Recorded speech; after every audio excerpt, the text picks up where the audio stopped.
Now, let me tell you about pregnenolone. So there's been a lot of research in the cutting edge of the health world recently that's indicating that our level of hormones are really important for our health. And past the age of kind of 30, 35 especially, those hormone levels will tend to drop off, although they can be disturbed or drop off a lot sooner via, say, birth control pills or through other stresses. So when our hormonal levels go off, basically that's when everything stops working. That's when we become less healthy. That's when our immunity goes down. That's when basically every health problem can be linked back to some degree to hormones being out of balance. So what can we do? Well, we can certainly have our hormones analysed and tested, and then we can add individual ones. Bioidentical hormones are a good way to go with that. But that process can be time consuming, very money consuming. You know, you're talking about thousands at least, really. So there is a simpler way to start with, and that's called pregnenolone. So what pregnenolone is it's the basic building block that your body makes all the other steroid hormones out of.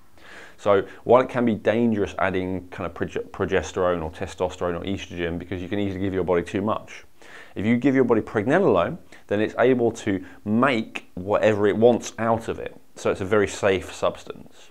So it's the building block of those hormones. So if your body needs testosterone, it'll make testosterone out of it. If it needs estrogen, like estradiol, then it'll make that out of it. So it's just giving your body the building blocks that it needs. So why is that important?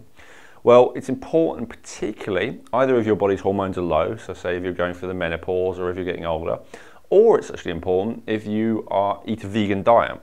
So generally there are exceptions for this, but when you eat a vegan diet, you don't have any cholesterol coming in through your diet. And cholesterol, as the name sterol, as in steroid hormones, might indicate, that's where we make a lot of those hormones out of. So giving yourself pregnenolone, which is basically an extract from coconut, and coconut butter is also a reasonable source for this, gives your body the building blocks that it needs to make those hormones out of without having to turn to animal food. And in fact, if you do want to be vegan but you kind of crave animal food, this can be one of the reasons why, because your body needs the building block for those hormones. And this is something that especially women notice, or say when a woman gets pregnant, suddenly she feels like a craving for meat, whereas she's been vegetarian for 10 years or something like that. That's normally like a hormonal issue. So pregnenolone is really good for that. You do still need to be a little bit careful with pregnenolone, but in the amounts that are available on Lionheart Herbs, which is 25 milligrams, that's a very safe dosage. And it's a hell of a lot more safe than the other bioidentical hormones, and definitely a lot safer than birth control pill or HRT or any of those other kind of things. So a really good thing to go for, either if your hormonal levels are low because you're getting older, or if you feel like perhaps your body's not able to make enough because you're a vegan.